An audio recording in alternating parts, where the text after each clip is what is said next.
Salam Bapak Ibu dan Saudara terkasih di dalam nama Tuhan Yesus, dimanapun Anda berada dan dimanapun Anda bisa mendengar rekaman ini. Kita bertemu dalam program Jumpa dengan Tuhan untuk edisi hari ini. Sebagai dasar kebenaran firman Tuhan, saya akan bacakan dari Matius pasal yang keempat ayat 23. Matius 4 ayat 23, firman Tuhan mengatakan, Yesus pun berkeliling di seluruh Galilea. Ia mengajar dalam rumah-rumah ibadat dan memberitakan Injil Kerajaan Allah, serta melenyapkan segala penyakit dan kelemahan di antara bangsa itu. Selain penyakit secara fisik, Tuhan Yesus juga melenyapkan kelemahan. Apa yang dimaksud dengan kelemahan? Kelemahan yaitu ketika seseorang jatuh bangun berkali-kali dalam kondisi yang sama. Kalau Anda sering melakukan suatu tindakan yang salah berkali-kali dan Anda sepertinya susah untuk melepaskan diri, maka Anda sedang berada di area yang disebut dengan kelemahan.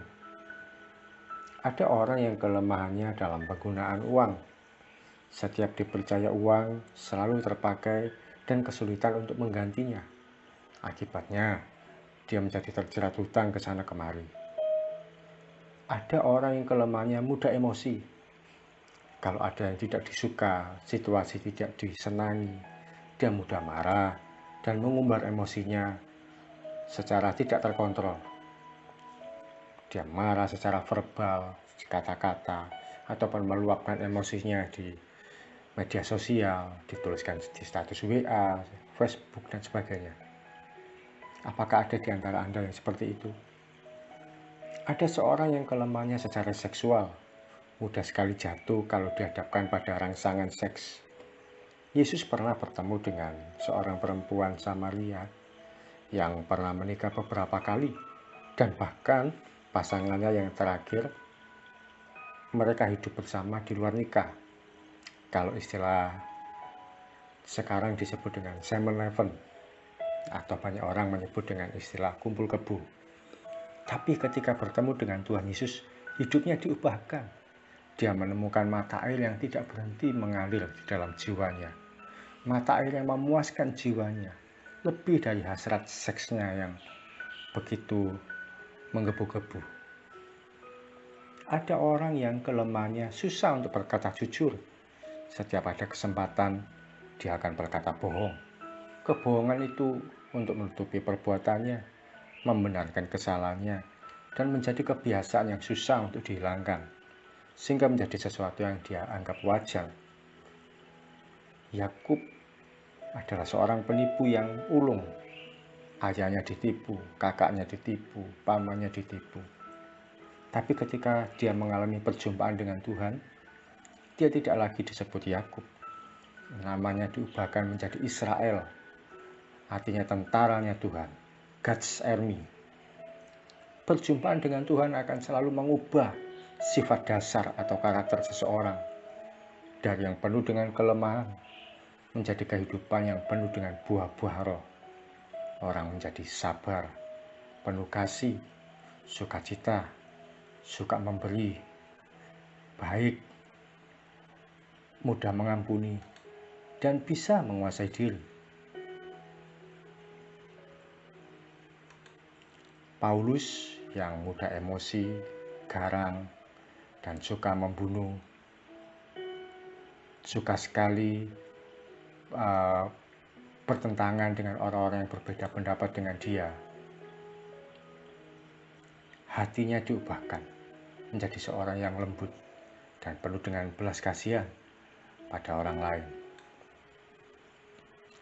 Petrus yang kasar, temperamennya, omongannya ceplas-ceplos karena terbiasa hidup di laut atau di alam bebas, terbiasa hidup di jalanan, diubahkan menjadi seorang yang berkata-kata penuh kelembutan, kata-kata yang menguatkan orang lain, kata-kata yang membawa orang mengalami hati yang berbalik pada Kristus. Tuhan Yesus bukan hanya sanggup menyembuhkan sakit kita secara fisik, tapi sakit kita yang tidak kelihatan, sakit di dalam kejiwaan kita. Kalau saya berkata sakit di dalam kejiwaan kita, itu berbeda dengan sakit jiwa yang cenderung mengarah pada gila dan sebagainya. Sakit di dalam kejiwaan kita yaitu ketika kita tidak bisa menguasai emosi kita sendiri. Sakit inilah yang disebut dengan kelemahan. Firman Tuhan berkata dalam Yeskiel 36 ayat 26, "Kamu akan kuberikan hati yang baru dan roh yang baru di dalam batinmu. Dan aku akan menjauhkan dari tubuhmu hati yang keras, dan kuberikan kepadamu hati yang taat." Apa yang saat ini menjadi kelemahan kita? Bisa jadi kita lemah dalam pikiran, yaitu suka berpikir kotor, suka berpikir negatif tentang orang lain. Kita bisa jadi juga lemah dalam perkataan, mudah untuk menggosip, membicarakan orang lain, bercanda berlebihan, suka ngata-ngatai orang lain, dan kita anggap biasa saja. Atau juga mungkin kita suka berbohong, atau mudah sekali menipu. Ada yang kelemahannya dalam perasaan, mudah kecewa, sakit hati, dendam, atau kelemahannya di mata, suka sekali melihat hal-hal tertentu yang merangsang nafsu seksualnya sehingga membuat dia jatuh bangun dalam lubang yang sama. Mari kita bawa setiap kelemahan kita pada Tuhan, apapun itu bentuk dan jenisnya. Mari kita datang pada Tuhan.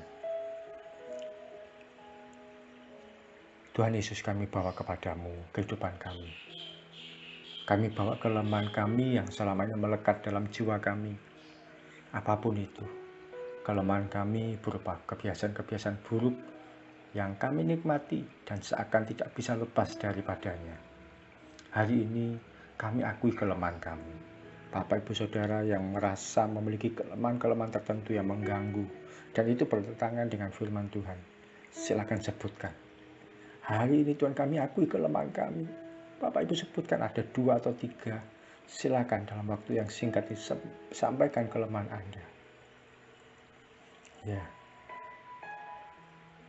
Kami percaya Tuhan Yesus sanggup memulihkan dan melepaskan kami, menggantikan kelemahan kami dengan karakter kerajaan sorga, yaitu memancarkan buah-buah roh sebagaimana yang firman Tuhan ajarkan.